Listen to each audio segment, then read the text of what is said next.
সেই মহামনিব আল্লাহ সুবহানাহু ওয়া তাআলার দরবারে আমরা হৃদয় উজাড় করে শুকরিয়া আদায় করি। আলহামদুলিল্লাহ,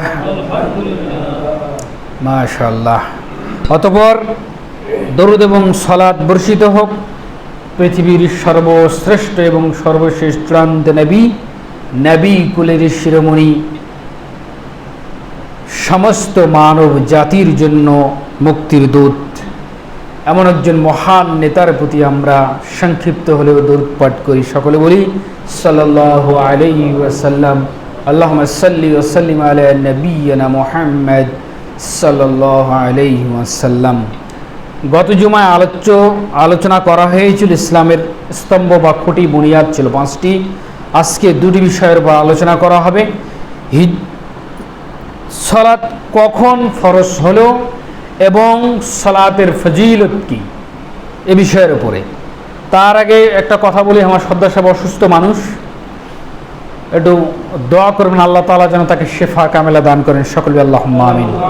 হৃদয় উজাড় করে দোয়া করবেন। এবং যারা অসুস্থ রয়েছে আল্লাহ যেন সবাইকে সুস্থতা দান করেন।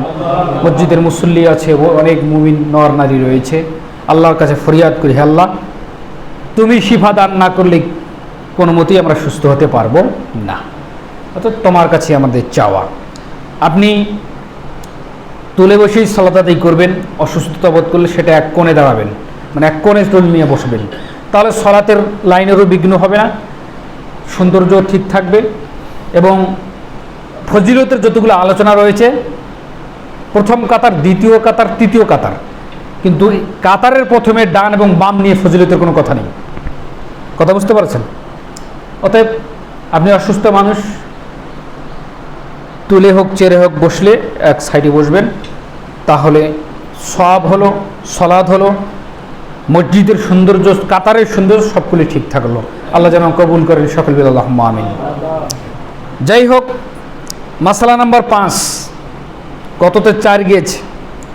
কন্টিনিউ মুসল্লি যারা, তারা বলতে পারবেন। যারা এখানে এক জুমা পড়েন, আরেক জায়গায় আরেকদিন পড়েন, বলতে পারবেন না। মাসালা নাম্বার 5, এই ফতোয়া কি বলা হয়েছে? হিজরতের পূর্বে সালাত ছিল 2 রেকাত করে, ফরজ ছিল, কিন্তু হিজরতের পর করা হয়েছে পূর্ণতা 4 রাকাত। কথা বুঝতে পারছেন? আন আয়েশা রাদিয়াল্লাহু তাআলা আনহু قالت فرض الله الصلاة, যখন সালাত ফরজ করা হলো, কথা বুঝতে পারছেন,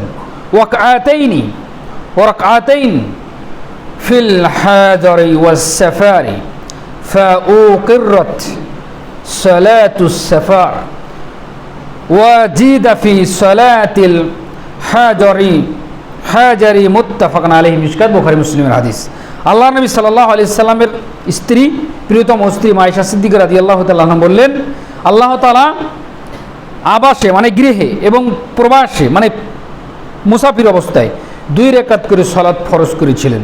পরে প্রবাসের নামাজ ঠিক রাখা হলো এবং আবাসের নামাজ বৃদ্ধি করা হলো, মানে মুসাফিরের নামাজ কমিয়ে আনা হলো এবং প্রবাসের যেটা গৃহের নামাজ সেটাকে ঠিক রাখা হলো। সে বুখারীর হাদিস, মনে থাকবে? হ্যাঁ, গৃহের সালাত থাকবে ঠিক 4 রাকাত। আর যখন আপনি মুসাফির অবস্থায় যাবেন, হিজরতে যাবেন, মুসাফির অবস্থায় যাবেন, তখন হবে কসর সালাত। কয় রাকাত? 2 রাকাত। অর্ধেক 4 রাকাত বিশিষ্ট সালাত হবে 2 রাকাত। আর ফজরের 2 রাকাত, 2 রাকাতে থাকবে, মাগরিবের 3 রাকাত, 3 রাকাতে থাকবে। সুন্নতের বিষয়টা আপনার ব্যক্তিগত ব্যাপার, সুন্নতের কোনো কথা কিন্তু নেই, মনে রাখবেন। কিন্তু মুহাম্মদ সাল্লাল্লাহু আলাইহি সাল্লাম ও সাহাবায়ে ইকরাম রাদিয়াল্লাহু তাআলা আনহু, তারা ফজরের 2 রাকাত সুন্নাত কিন্তু ছাড়তেন না। ওর গুরুত্ব মানে ফজিলতের দিক দিয়ে হোক, ওই জন্যই তিনি তারা ছাড়তেন না। সারা পৃথিবী যদি বিক্রি করা হয়, ফজরের 2 রাকাত সালাতের সমান হবে না। বলে সুবহানাল্লাহ। কথা বুঝতে পারেননি? আসমান জমিনে যা কিছু আছে, সমস্ত পৃথিবী আল্লাহর সৃষ্টি যেটা করেছেন, সমস্ত পৃথিবী যদি বিক্রি করে যাওয়া হয়, তবুও ফজরের 2 রাকাত সুন্নতের সমান হবে না। এত বেশি ফজিলত। তাহলে ফজরের 2 রাকাতের যদি এত ফজিলত হয়, বলেন তো 5 ওয়াক্ত সালাতের ফজিলত কি? তখন নামাজই পড়ে না, নামাজই পড়ে না। খুব দুঃখের বিষয়, কপাল পড়া জাতি। যাই হোক, মাসলা নাম্বার 6, নিয়মিত দৈনিক 5 ওয়াক্ত সালাত আদায় করলে সকল গুনাহ আল্লাহ সুবহানাহু ওয়া তাআলা সাগীরা গুনাহ এবং আল্লাহ চাইলে কাবীরা গুনাহ ক্ষমা করে দিবেন। কথা বুঝতে পারছেন? আবু হুরায়রা কর্তৃক হাদিস, রাসূল সাল্লাল্লাহু আলাইহি ওয়াসাল্লাম বলেছেন, আরাইতুম লাওয়ান্না নাহরান বিবাবি আহাদিকুম ইয়াগতাসিলু ফীহি কুল্লু ইয়াওমিন খামসান হাল ইয়াবকা মিন দারনিহি শাইউন ক্বালু লা ইয়াবকা মিন রানিহি শাইউন ক্বালা ফাজালিকা মাসালুস সালাওয়াত তিল খামস ইয়ামহুল্লাহু বিহিন্নাল খতায়া। মুত্তাফাকুন আলাইহি, বুখারী মুসলিমের হাদিস। আল্লাহর নবী সাল্লাল্লাহু আলাইহি ওয়াসাল্লাম কথা বললেন, আচ্ছা বলো দেখি, যদি কোনো, আল্লাহ নবী বলছেন, যদি তোমাদের কারো ঘরের সামনে, মনে রাখবেন, কারো ঘরের সামনে নদী থেকে প্রবাহিত স্রোত, এমন নদী থাকে, শোনেন, জান্নাতে, যে জান্নাতে বসবাস করবেন তার নিচে কিন্তু নহরের নদী প্রবাহমান চলবে, বলি সুবহানাল্লাহ। জান্নাত তো চোখে দেখিনি কেউ, জান্নাতের বিষয়টা ভিন্ন। যতটুকু বিবরণ দিয়েছে ততটুকু বলার চেষ্টা করি আমরা, কিন্তু জান্নাত ব্যতিক্রমিক জিনিস। তো আল্লাহর নবী সাল্লাল্লাহু আলাইহি সাল্লাম বলছেন, কারো দরজায়, কারো বাড়ির সামনে যদি নদী থাকে, স্রোতওয়ালা নদী থাকে, এইখানে যদি কেউ গোসল করে দৈনিক 5 বার, তার শরীরে কি কোনো ময়লা থাকবে? কেন ময়লা থাকবে না বলেন? স্রোতের কারণে ময়লা ভেসে চলে যাবে। যেটুকু ময়লা আপনার শরীরে থাকবে, পুকুরে যদি গোসল করেন ওইখানকার ময়লা ওইখানেই থাকবে, ওইখানে ময়লা ওইখানেই থাকবে, পুকুরের পানিটা এক সময় নষ্ট হয়ে যাবে। কিন্তু আল্লাহ রাসূল সাল্লাল্লাহু আলাইহি সাল্লাম ওই ভিত্তিক কথা বলতেন, তিনি নদীকে কথা লক্ষ্য করে বলছেন, যদি কারো বাড়ির সামনে নদী থাকে, স্রোতওয়ালা নদী, আর এখানে যদি 5 ওয়াক্ত সালাত আদায় করে, মানে 5 বার যদি গোসল করে, যেমন তার শরীরে কোনো ময়লা থাকবে না, তদ্রূপ 5 ওয়াক্ত সালাত যদি কেউ দৈনিক আদায় করে, তার কোনো পাপ থাকবে না, আল্লাহ তাআলা ক্ষমা করে দিবেন। সাহাবায়ে ইকরাম আরজ করলেন, কেন ময়লা তার শরীরে থাকবে না আল্লাহর নবী? এটা আরজ। তারপর রাসূল সাল্লাল্লাহু আলাইহি সাল্লাম বললেন, এই হচ্ছে 5 ওয়াক্ত নামাজের দৃষ্টান্ত। কোনো মানুষ 5 ওয়াক্ত নামাজ পড়লে তার দ্বারা পাপ করা সম্ভব নয়। আমি একজন নামাজি ব্যক্তি, আমি কেন এই কাজটা করি? আমি কেন এই মানুষের এই জিনিসটা টানি, হাত দিই? আমি কেন এর জিনিসটা এরকম করি, অশ্লীলতা করি? এটা তার ভিতরে একটা খেলাবে, অন্তরে একটা ভয় ভীতি খেলাবে। আমি একজন নামাজি, মানে আমার দ্বারা এই অশ্লীল কাজ করা শোভনীয় নয়, এটাই তাকে বাধা দিবে। আল্লাহ তাআলা এগুলোর দ্বারা বান্দার অনেক অনেক গুনাহ আল্লাহ সুবহানাহু ওয়া তাআলা মিটিয়ে দেন। আরও তা আছে, মাসলা আসতে থাকবে ইনশাআল্লাহ। উযু করলে হাতের ঝরে পড়ে, মুখমণ্ডলে পানি দিলে মুখমণ্ডলের পাপ ঝরে পড়ে, হাত ধুলে হাতের ঝরে পড়ে, কান মুছলে কানের যে শুনেছি, যে অশ্লীল বাক্য শুনেছি, সেটা ঝরে পড়ে গুনাহ। কথা বুঝতে পারছেন? এই যে গলগলা করছি, মুখ দিয়ে কখনো ফাইসা কথা বলছি, গুনাহটা ঝরিয়ে পড়ছে। এবার আসবে ইনশাআল্লাহ, এটা মাসলা নাম্বার 6। কথা বুঝতে পারছেন? মাসলা নাম্বার 7, নামাজ গুনাহসমূহের আগুনকে ঠান্ডা করে। আনাস ইবনে মালিক বলছেন যে রাসূল সাল্লাল্লাহু আলাইহি সাল্লাম প্রত্যেক নামাজের সময় আল্লাহ তাআলার নিকটে, না, আল্লাহ তাআলার নির্দিষ্ট ফেরেশতা আহ্বান করতে থাকে, হে লোক সকল, সেই আগুন নেভার জন্য তৈরি হয়ে যাও যা তোমরা নিজ নিজ গুনাহ দিয়ে পরিচালিত করেছ। আমরা জাহান্নামের আগুনকে কি দিয়ে তীব্র আকার ধারণ করেছি বলুন তো? জ্বালাচ্ছি নিজের পাপ দিয়ে। এটা থেকে তোমরা সাবধান হও, এটা নিভানোর জন্য তোমরা তৈরি হও। সেটা কি? 5 ওয়াক্ত সালাত দিয়ে। যারা সালাত পড়ে না তারা তাদের জাহান্নামের আগুন আরো জ্বালাচ্ছে, আর যারা 5 ওয়াক্ত নামাজ পড়ে, সালাত পড়ে, তারা জাহান্নামের আগুন নিভাচ্ছে। কত সুন্দর চমৎকার একটা দলিল পাওয়া গেল। তাবারানীতে হাদিসটি এসেছে। ও তারগিব শেখ আল্লামা আলবানী রাহমাহুল্লাহ প্রথম খণ্ডে উল্লেখ করেছেন 355 নম্বর হাদিস। মাসালা নাম্বার 8, 5 ওয়াক্ত নামাজ নিয়মিত আদায়কারী কিয়ামতের দিন যারা 5 ওয়াক্ত সালাত নিয়মিত আদায় করে তারা কার সঙ্গে কিয়ামতের দিন থাকবে? কোরআনের আয়াত তো রয়েছে, নবীন ও সিদ্দিকিন ও শুহাদা ও সালিহিন। এখন এইখানে কি বলা হচ্ছে? এই যে ঘুম গেলেন, ঘুম ধরছে আপনার, একটু ওইদিকে একটু আগে যান, আস্তে করে আগে যান। আলহামদুলিল্লাহ, আল্লাহ রহম করুন সকলে, আল্লাহুম্মা আমিন।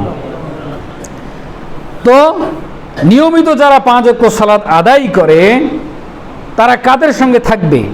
আল্লাহর নবী সাল্লাল্লাহু আলাইহি সাল্লাম বলছেন, আমর ইবনে মুররাহ আল জুহানি রাদিয়াল্লাহু তাআলা আনহু বলেন যে এক ব্যক্তি রাসূল করিম সাল্লাল্লাহু আলাইহি সাল্লামের খেদমতে উপস্থিত হয়েছে।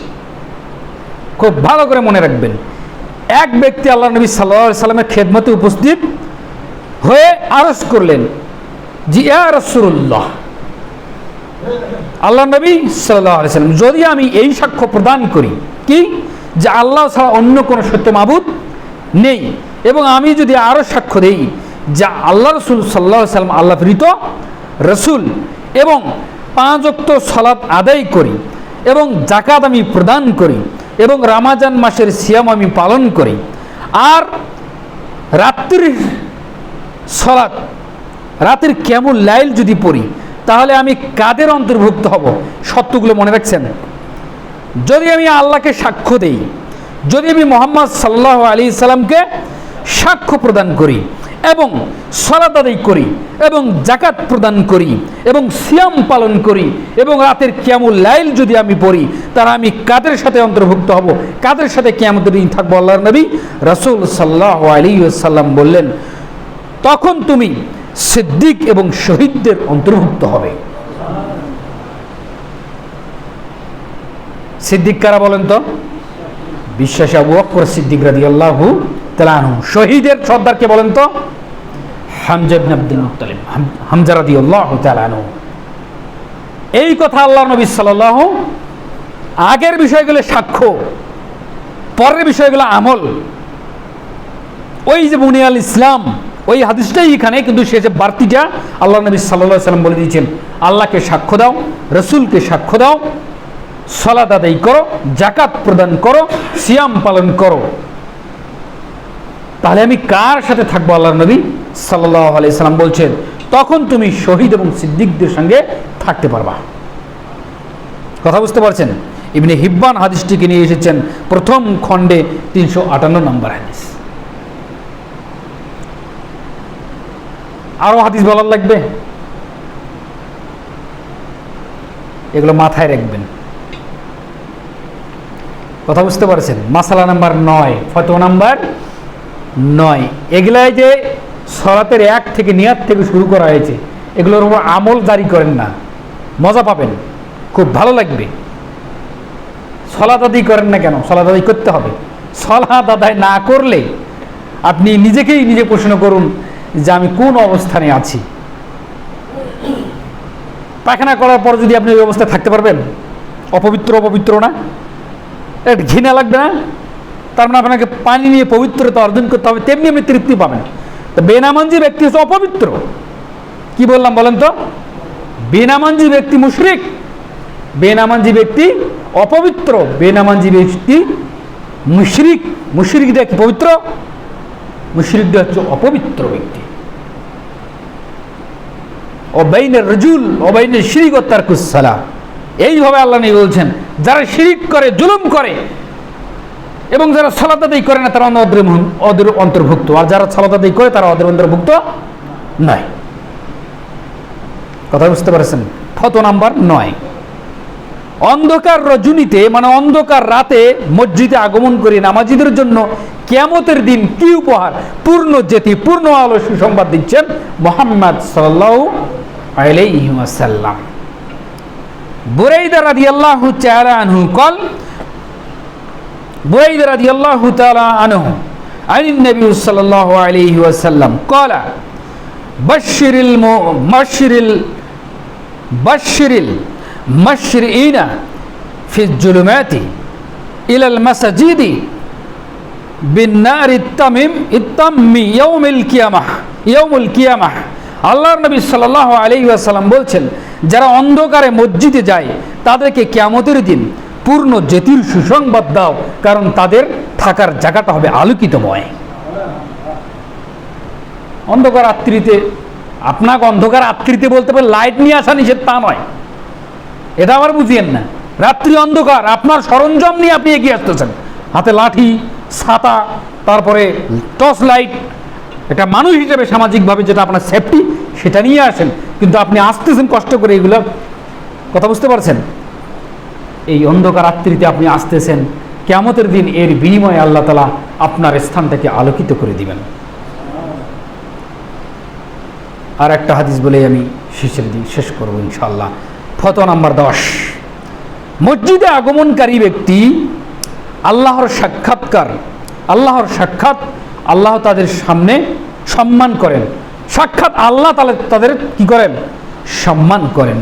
সালমান ফারসি রাদিয়াল্লাহু তাআলা আনহু থেকে বর্ণিত, নবী করিম সাল্লাল্লাহু আলাইহি ওয়াসাল্লাম বলেছেন, যে ব্যক্তি ভালোভাবে উজু করে মসজিদে আসলো, সে আল্লাহর সাক্ষাৎকার, আর সাক্ষাৎকারকারী সম্মান হচ্ছে মেজবানের অধিকারী। আপনি মেজবান কে? মেহমান যারা আসে তারা তো মেহমান, যারা মেহমানদারি করে তারা মেজবান। আল্লাহ হচ্ছে মেজবান, আপনি হচ্ছেন আল্লাহর মেহমান। এখন আপনি কি বলেন তো? এখন আপনি আল্লাহর মেহমান, আপনি পৃথিবীর সবচেয়ে উৎকৃষ্ট, উন্নত, উত্তম চরিত্র এবং উত্তম ব্যক্তি। এখন আপনি আল্লাহর মেহমান। আপনি কার কাছে এসেছেন? আল্লাহর ঘরে এসেছেন আল্লাহকে সাজদা দেওয়ার জন্য। আপনি এখন আল্লাহর মেহমান, আল্লাহ মেজবান, আল্লাহ আপনাকে সম্মানিত করছেন। কোনো হই হুল্লা নেই, কোনো চিল্লাপাল্লা নেই, কোনো বেয়াদবি নেই, কোনো অশ্লীল কথাবার্তা নেই, শুধু শান্তি আর শান্তি, এই শুধু মসজিদে। তাহলে জান্নাতে কি হবে বলেন? জান্নাতে তিনি মেজবান হবেন। বলে সুবহানাল্লাহ। এই বলে আজকের খুতবা এখানেই ইতি টানলাম। আগামী জুমায় আল্লাহ সুবহানাহু ওয়া তাআলা যদি বেঁচে রাখে, সালাতের গুরুত্ব এবং ভয়াবহতা সম্পর্কে আলোচনা হবে ইনশাআল্লাহ। আপনারা আসার চেষ্টা করবেন মন প্রাণ দিয়ে মসজিদে, এবং 5 ওয়াক্ত সালাত আদায় করার জন্য উদ্যত আহ্বান। আমি একজন দায়িত্বশীল ইমাম হয়ে আপনাদের কাছে এই দাবি রাখি, আমি অনুরোধ করতে যাব না। অনুরোধ জিনিসটা ভালো না। এই ক্ষেত্রে অনুরোধ কেন করবো? অনুরোধ লাগে আপনি সালাত আদায় করেন, এটা আমি দাবি করব, এটা আমার আদেশ, এটা মুহাম্মদ সাল্লাল্লাহু আলাইহি সাল্লামের আদেশ, এটা আল্লাহ তাআলার আদেশ। আমি অনুরোধ করতে যাব কেন? আপনাকে সালাত আদায় করতে হবে, আমি বাধ্য। আল্লাহ সুবহানাহু ওয়া তাআলা যেন 5 ওয়াক্ত সালাত আদায় করার এবং এই ফজিলতগুলো নেয়ার তৌফিক দান করেন। সকলে বলি আল্লাহুম্মা আমিন।